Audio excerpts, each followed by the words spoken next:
지난주 설교 내용을 간단하게 정리하고 오늘 설교로 들어가도록 하겠습니다. 믿음의 조상이라는 별명을 가진 아브라함은 처음부터 자식을 바칠 만한 그 믿음의 소유자는 아니었습니다. 그는 출생부터 우상이 지배하는 지역에 태어나 우상을 섬기며 살았던 집안의 사람이었습니다. 그러던 중 아버지 데라가 하나님의 부름을 받고 가나안으로 향하게 됩니다. 그 당시 가나안은 미지의 땅이었고 데라의 가족과는 아무런 연고가 없었습니다. 그리고 지금 시대와 같이 법과 제도의 틀이 갖추어져 있는 나라가 있는 것이 아니라 힘으로 약탈하고 끌고 가 노예로 삼는 철저한 힘의 논리가 지배하던 시대였습니다. 그래서 데라는 가나안 입성을 눈앞에 두고 망설이다 하란에서 죽음을 맞이하게 됩니다. 이에 하나님은 다시 아브라함에게 나타납니다. 그리고 그 유명한 사명을 아브라함에게 전달합니다. 창세기 12장 1절 2절을 다시 한번 읽어드리도록 하겠습니다. 여호와께서 아브라함에게 이르시되 너는 너의 고향과 친척과 아버지의 집을 떠나 내가 내게 보여줄 땅으로 가라. 내가 너로 큰 민족을 이루고 내게 복을 주어 내 이름을 창대하게 하리니 너는 복이 될지라.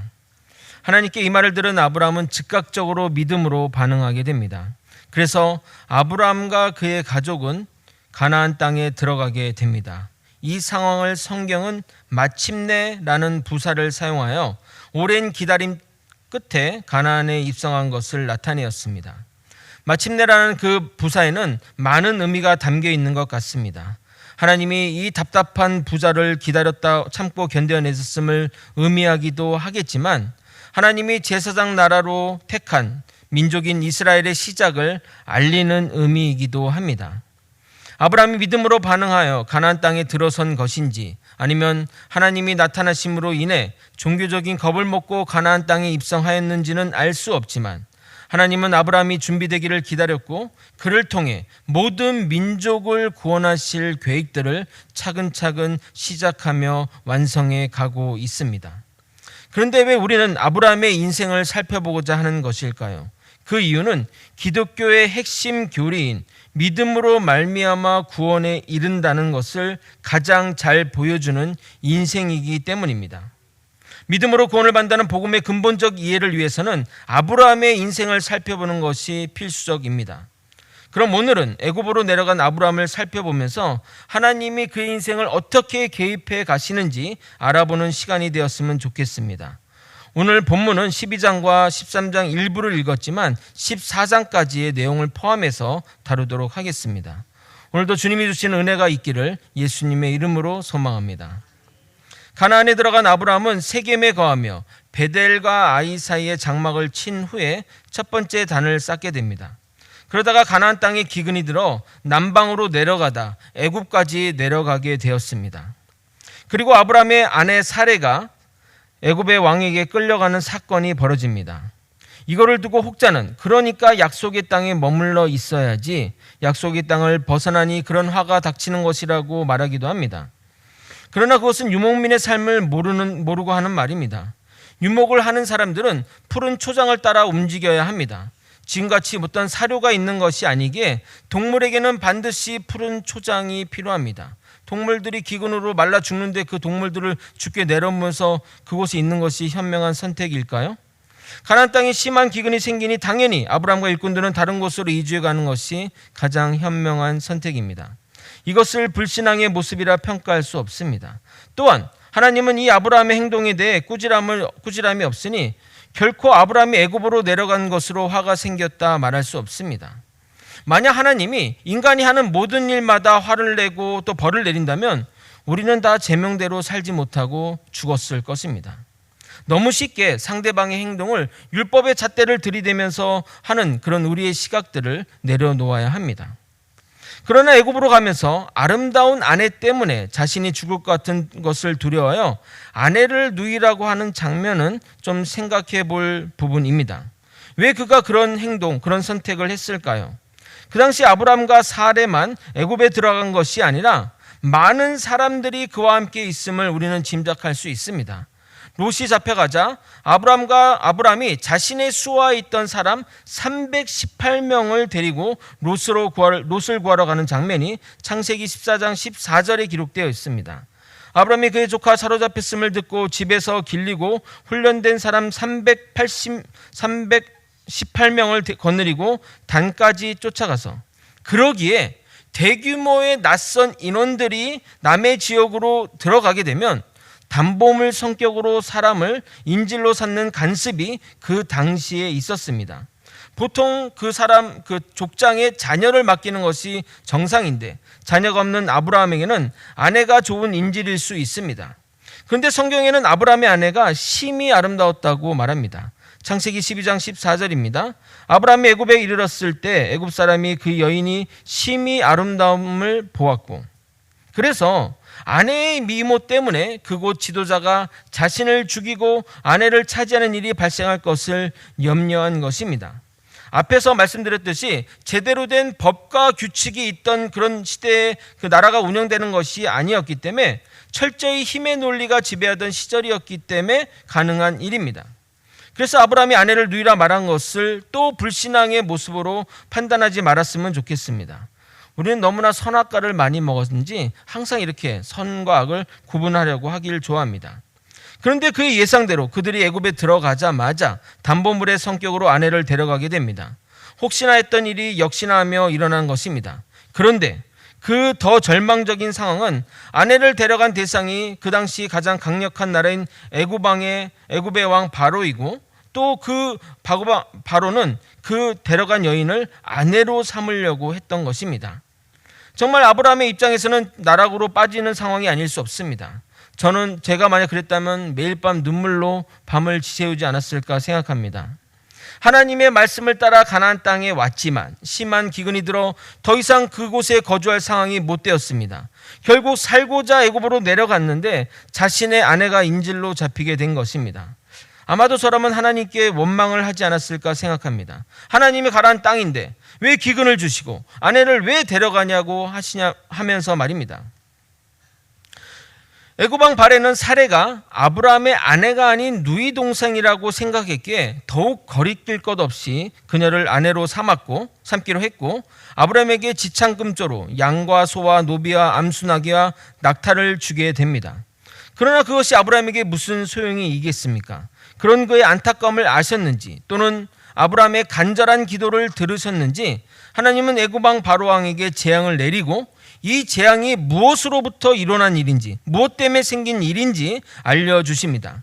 이에 바로왕은 아브라함을 불러 따지게 됩니다. 18절을 여러분이 한번 읽어보도록 하겠습니다. 함께 읽겠습니다. 시작. 바로가 아브라함을 불러서 이르되 내가 어찌하여 나에게 이렇게 행하였느냐? 내가 어찌하여 그를 내 아내라고 내게 말하지 아니하였느냐? 바로는 왜 내게 그녀를 너의 아내라고 말하지 않느냐고 화를 냈지만 그는 하나님이 무서워 아브라함을 손을 댈 수가 없었습니다. 결국 바로는 아내를 돌려보내며 그 전에 주었던 지창금조로 선물도 같이 돌려보내게 됩니다. 20절입니다. 바로가 사람들에게 그의 일을 명함에 그들이 그와 함께 그의 아내와 그의 모든 소유를 보내었더라. 이제 아브라함의 입장에서 생각해 보겠습니다. 그는 이 사건을 겪으면서 하나님이 자신을 돌본다는 실질적인 체험이 생기게 되었습니다. 그래서 아브라함이 하나님에 대한 믿음의 한 줄이 새겨지게 됩니다. 우리가 하나님을 믿게 되는 과정과 비슷합니다. 여러분이 하나님이 살아계심을 확실하게 믿는다면 여러분의 삶에서 하나님의 역사하심의 경험들이 쌓이고 쌓여서 그렇게 된 것 아닙니까? 아마 제가 여기 계신 성도분들에게 하나님을 믿게 된 간증 이야기를 한번 해주세요라고 하면 아마도 보통 적어도 3-4시간은 자리에서 떠드실 것입니다. 저만 해도 하루 종일 간증해도 모자랄 지경이니 말입니다. 그래서 하나님이 간섭하셨음을 보여주는 이 사건을 통해 아브라함의 믿음 사전에 한 줄이 기록되었습니다. 누구에게도 의지할 것 없는 절체절명의 위기 상황에 탄식하며 주님께 기도했더니 주님이 이렇게 역사하시는구나 라는 믿음의 스토리가 말입니다. 찬양의 가사처럼 예수 믿는 것은 받은 증거가 많은 삶으로 변화되고 있는 것입니다. 자신의 삶에서 놀라운 이적과 사건을 경험하게 되면 처음에는 이것이 우연한 일인지 하나님의 역사인지 반신반의합니다. 그러나 반복되는 그런 경험 속에서 누군가가 내 삶을 이끌어 가시는구나를 어렴풋이 깨닫게 되면 그것들이 믿음으로 발전하게 됩니다. 그러나 많은 이들이 이것이 하나님의 역사가 맞는지 의심하다 대부분 우연한 일로 치부합니다. 그렇게 많은 이들이 깨닫지 못하고 헤매는데 그것을 볼 때마다 얼마나 안타까운지 모르겠습니다. 하나님이 여러분을 이끌어 가신다는 것을 일찍 깨달았다면 여러분은 정말 축복받은 인생입니다. 그러나 아브라함의 경우는 하나님이 하셨음을 명확하게 보여주셨기에 그가 착각하거나 오해할 일이 없으니 그 또한 얼마나 축복이라 하겠습니까?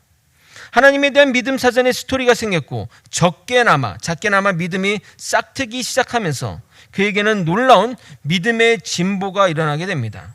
믿음으로 변화된 그가 한 첫 번째 행동은 조카 롯과의 아름다운 이별입니다. 기존에 있던 사람들뿐만 아니라 애굽에서 받은 노비로 인해 아브라함과 함께 일하는 사람들이 더 많아졌습니다. 양과 소와 같은 가축도 더 많아졌을 것입니다. 유목 특성상 가축들에게 풀을 먹어야 하는데 한정된 대지 안에서 서로 함께 힘든 지경까지 이르게 된 것입니다. 거기다가 그곳에는 그전부터 거주해 오던 가나안 사람과 브리스 사람도 살았습니다. 이에 롯의 목자들과 아브라함의 목자들 사이에 다툼이 점점 잦아지게 되자 아브라함은 결단을 하게 됩니다. 그런데 그 결단이 놀랍습니다. 서로 갈라서자. 그런데 갈라서는 땅을 조카인 롯, 너의 결정을 따르겠다는 것입니다. 너가 좌하면 자신은 우로 가고 너가 우하면 자신은 좌로 가겠다고 말입니다. 창세기 13장 8절에서 9절입니다. 아브라함이 롯에게 이르되 우리는 한 친족이라 나나 너나 내 목자나 서로 다투게 하지 말자. 내 앞에 온 땅이 있지 아니하냐? 나를 떠나가라. 내가 좌하면 나는 우하고 내가 우하면 나는 좌하리라. 이에 롯이 땅을 바라보니 물이 넉넉하여 풀이 많은 지역인 요단강 동쪽으로 자신이 갈 곳을 결정하게 됩니다. 그는 그 땅의 모습이 에덴 동산 같고 한때 머물렀던 애굽 땅 같다고 말합니다. 그리고 여러분도 알다시피 그 땅은 소돔과 고모라의 땅입니다. 10절입니다. 이에 롯이 눈을 들어 요단 지역을 바라본즉 소알까지 온 땅에 물이 넉넉하니 여호와께서 소돔과 고모라를 멸하시기 전이었으므로 여호와의 동산 같고 애굽 땅과 같았더라. 여기서 롯의 선택에 대해 우리는 너무나 쉽게 율법의 잣대를 들이댑니다. 롯은 눈에 보이는 것으로 소돔과 고모라 땅을 선택했기에 멸망의 길을 갔다고 말합니다. 제가 이 부분을 계속해서 여러분에게 강조하는 것은 우리 안에 너무나 율법적인 것들이 많기 때문에 그렇습니다. 우리는 너무나 쉽게 말씀 가운데 교훈을 찾으려고 합니다. 성경은 우리에게 이 얄팍한 교훈을 주려고 쓰여진 책이 아닙니다. 우리의 인생을 흔들고 우리 인생까지도 우리 목숨까지도 바칠 만한 그 놀라운 하나님의 역사를 보여주기 위해 쓰여진 책입니다. 그러므로 저랑 하는 창세기 강의 동안은 쉽게 결론 내리지 않았으면 좋겠습니다. 그러면 정말 성경이 말하고자 하는 바를, 성경이 나타내고자 하는 바를 우리는 깨닫게 될 것입니다. 우리는 잘 되면 믿음이 좋아서이고 안 되면 죄를 지어서 그렇다고 쉽게 판단하고 말합니다. 그래서 롯이 눈에 보이는 것을 선택했기에 결국 고난을 당한다고 말하는데 생각해 보십시오. 롯이 선택한 소돔 땅이 죄악의 땅인지는 가보지 않고서는 알 수가 없었고 단지 땅만 보고 결정한다면 롯의 결정이 옳았습니다. 여러분에게 고르라고 하면 여러분도 그 땅을 골랐을 것입니다. 어떤 이들은 장유유서인데 삼촌이 고르라고 해도 먼저 고르시라고 해야지 본인이 먼저 고르면 되냐? 라며 유교적 잣대를 들이댑니다. 만약 아브라함이 먼저 그 땅을 골랐다면 그때도 눈에 보이는 것으로 골랐다고 말하시겠습니까? 롯의 입장에서는 삼촌이 먼저 고르라고 했으니 그에 따라 가장 좋은 선택을 한 것이기에 문제될 것이 없습니다. 만약 롯이 문제 있다면 왜 하나님이 소돔과 고모라 땅에 살던 그 땅을 멸망하면서 롯을 구원하시려 하겠습니까? 결코 롯이 문제 있다고 단순히 평가할 수 없습니다. 그러나 아브라함의 행동은 칭찬받을 만합니다. 왜냐하면 아브라함은 롯이 어떤 선택을 할지라도 자신을 하나님이 돌보아 주신다는 기대가 있었기에 어느 땅을 거할지라도 문제가 없다고 생각했기 때문입니다. 그래서 하나님은 이 선택 이후, 아브라함의 이 선택 이후에 아브라함에게 나타나서 약속의 땅과 땅의 티끌같이 셀 수 없을 정도로 자손을 주겠다고 축복의 약속을 하십니다. 창세기 13장 14절부터 17절을 여러분이 한번 읽어보도록 하겠습니다. 함께 읽겠습니다. 시작.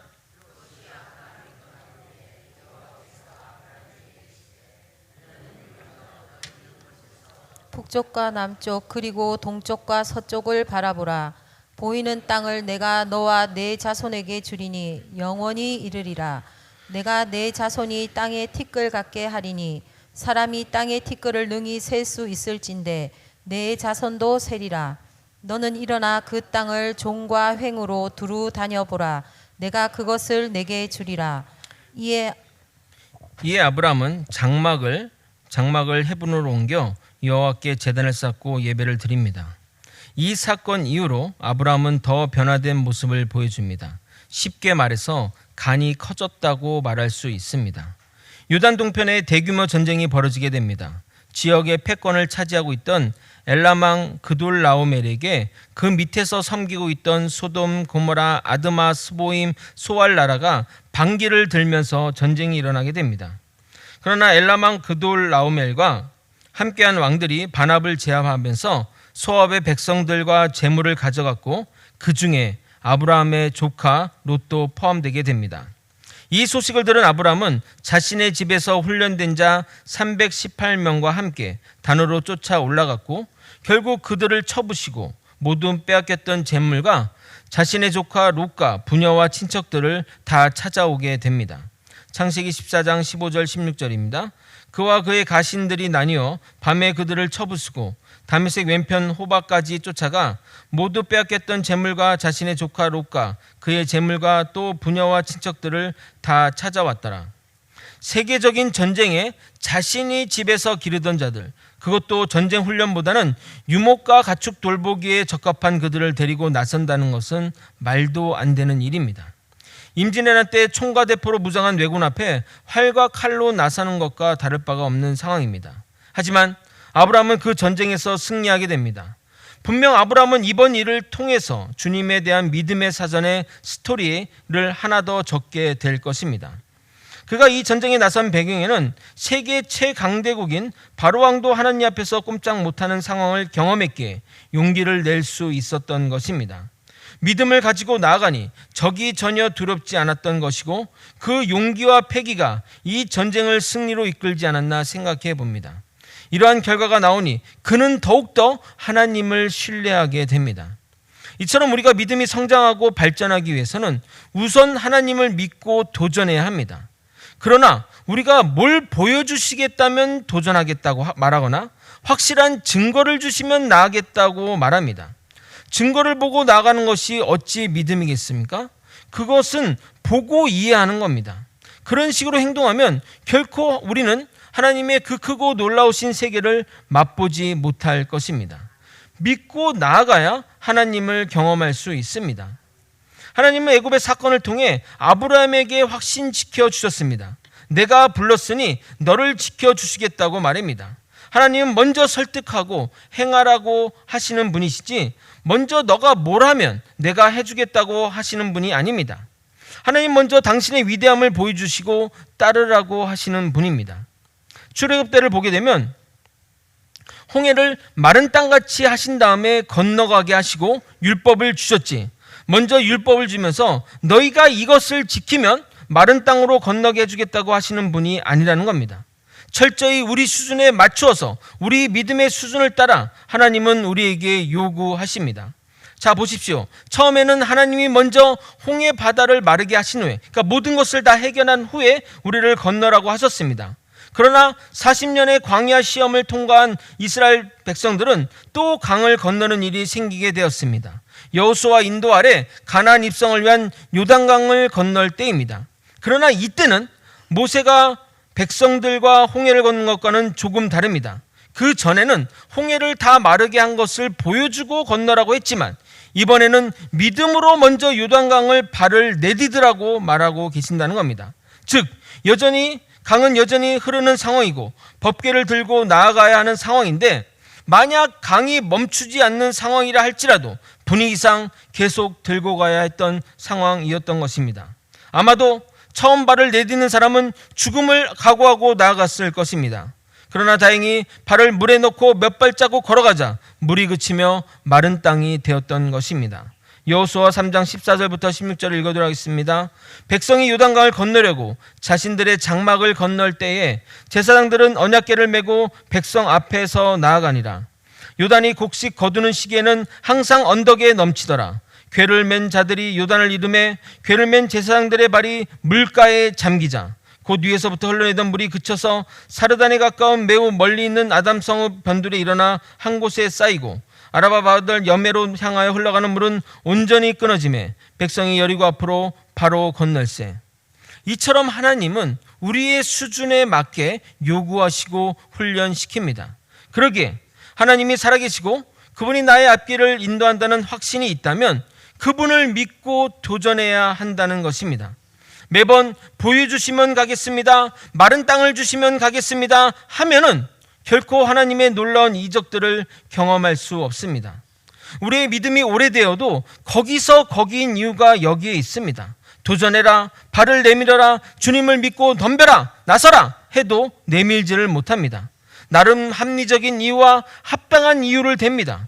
과거 사역할 때 이런 분과 함께 사역한 적이 있었는데 제가 뭘 하자고 하면 안 되는 이유 12가지를 댑니다. 정말 그 사람과는 12가지 이유 때문에 안 됐습니다. 그러다 간신히 밀어붙였는데 조금이라도 안 되면 그것 보세요, 제 말이 맞죠? 제가 안 될 줄 알았습니다 라고 말합니다. 12가지가 아니라 수백 가지가 안 되는 이유가 있다 할지라도 하나님이 함께 하신다는 그 한 가지 이유로 될 줄 믿으시길 바랍니다.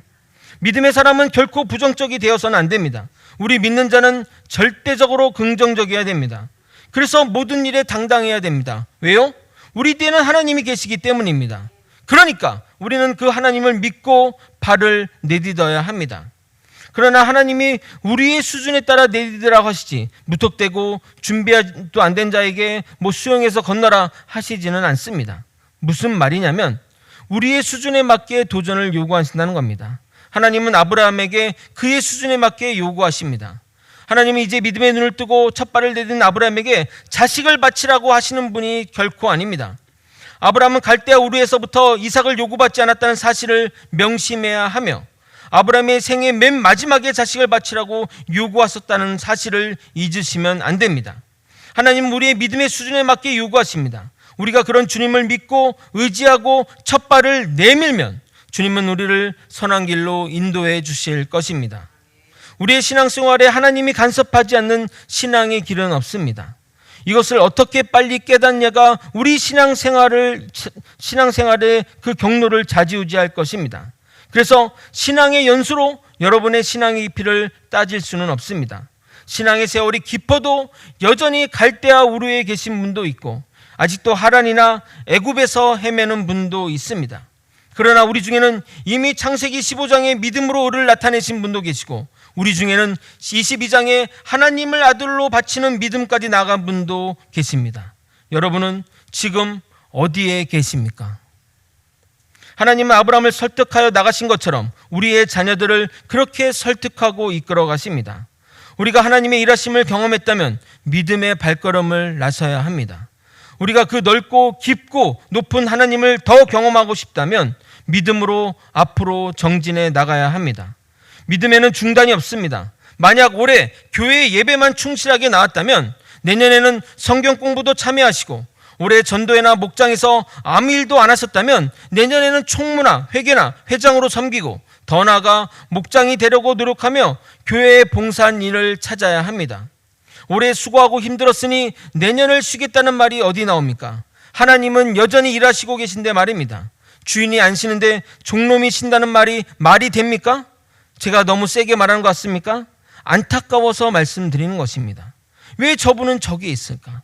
왜 아직도 우르이며 왜 아직도 하란에 기웃거리 있고 왜 애굽에서 머물러 있는가 하는 생각이 들어서입니다. 로마서 5장 3절 4절은 이렇게 말합니다. 같이 한번 읽어보도록 하겠습니다. 함께 읽겠습니다. 시작.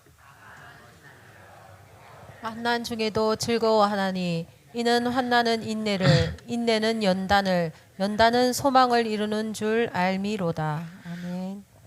우리 삶에서 주어지는 환난은 하나님이 주시는 시험이라 생각한다면 그 시험을 통과하려면 인내가 필요합니다.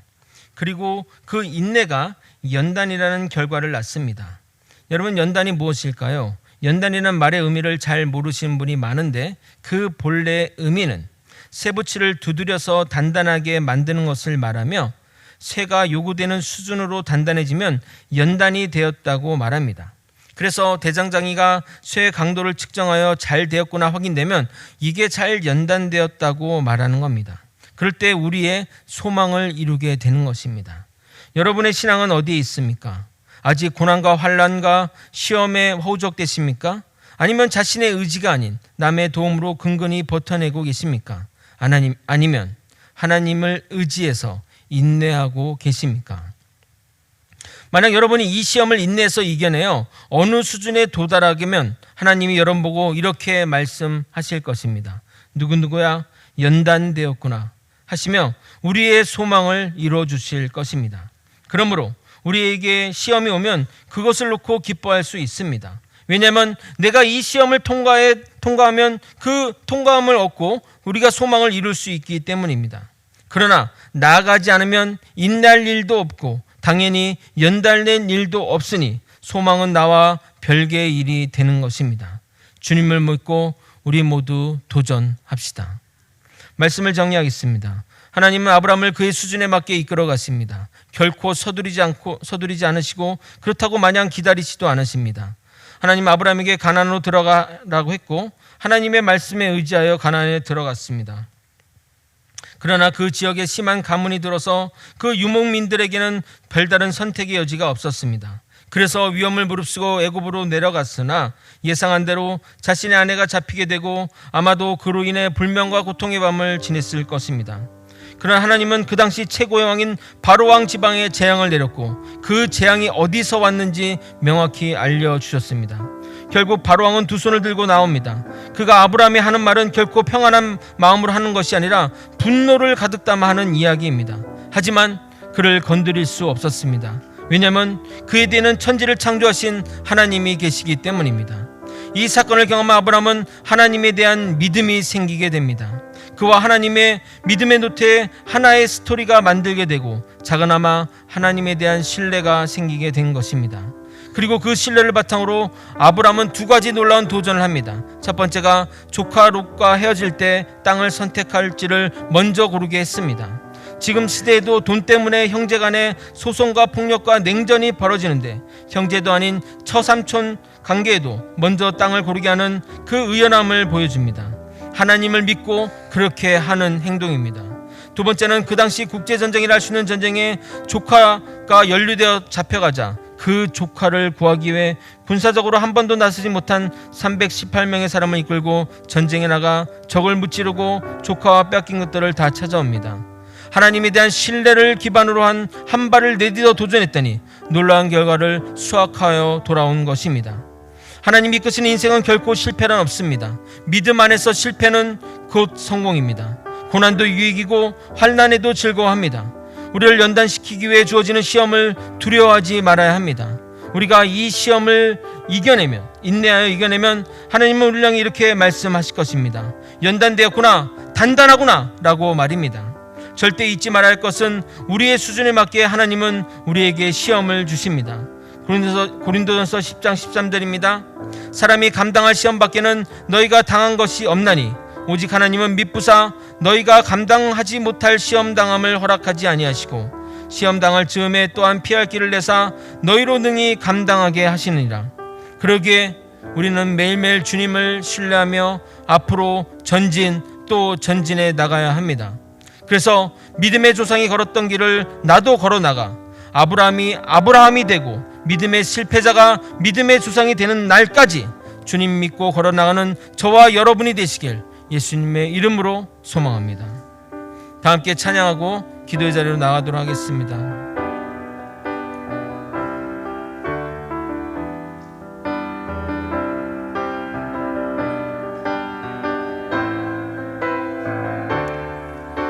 세상의 유혹 시험이 세상의 유혹 시험이 내게 몰려올 때에 나의 힘으론 그것들 모두 이길 수 없네.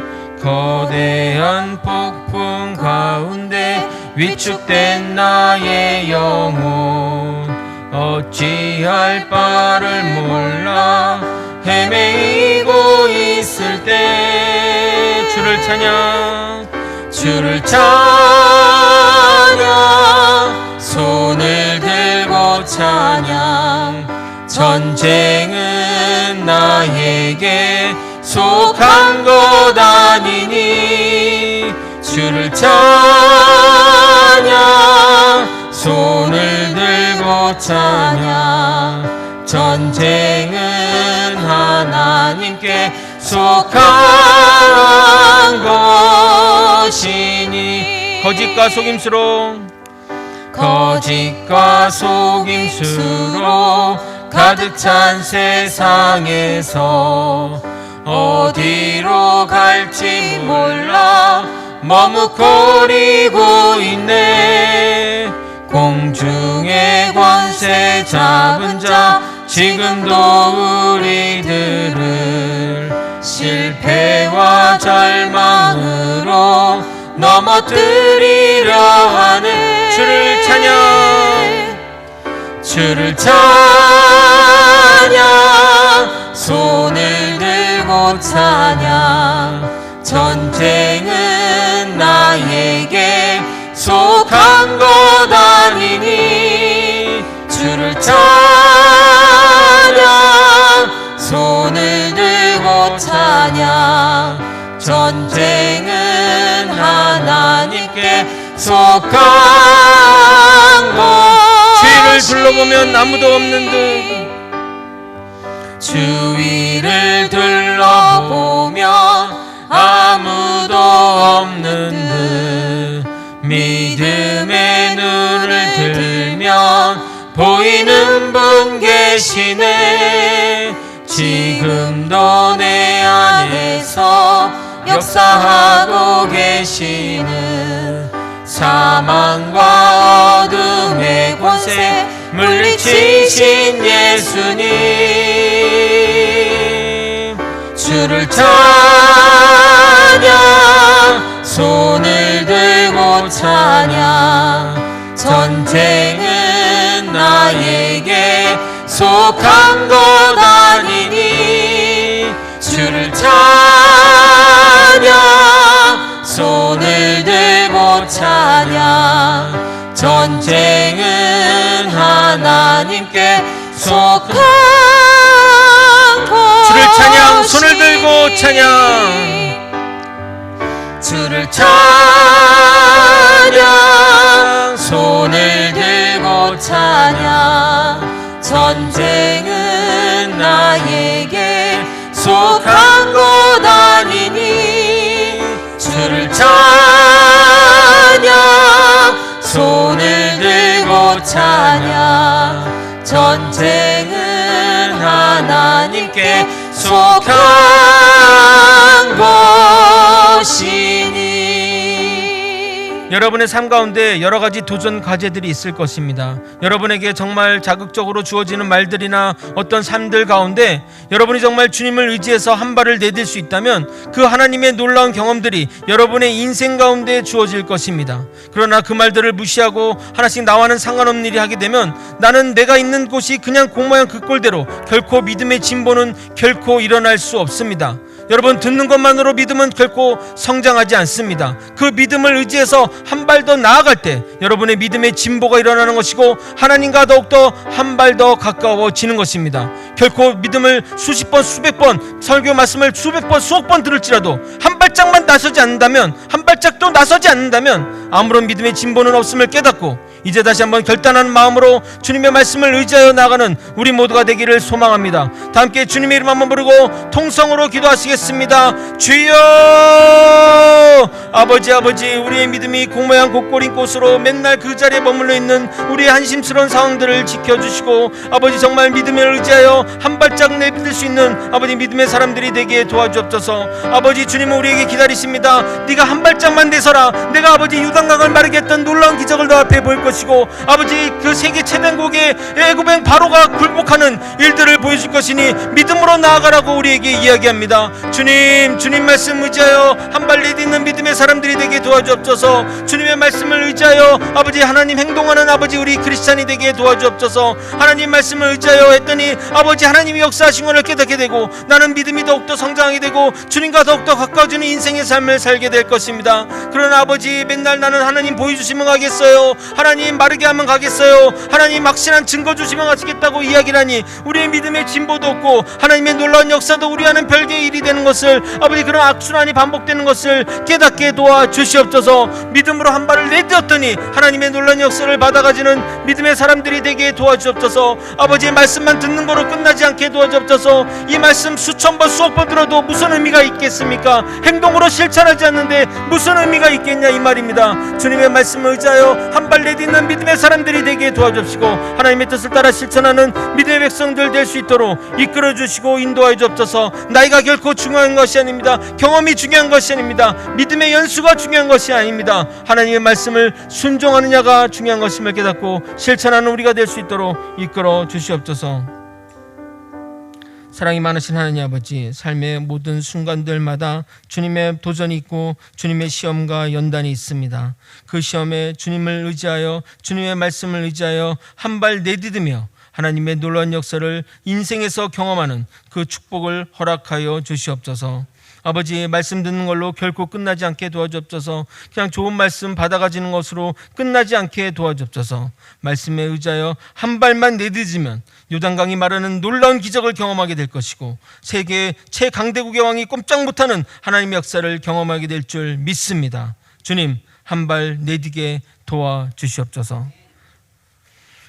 간구하며 지금은 우리 구주 예수 그리스도의 은혜와 우리 하나님 아버지의 크신 사랑과 성령 하나님의 감동 감화 교통 역사하시는 귀한 은총이 세상의 어떠한 시험과 유혹에도 주님 믿고 흔들림 없이 나아가는 모든 성도님 머리 위에 그리고 거제 소망교회 위에 이제부터 영원히 함께 있을지어다. 아멘.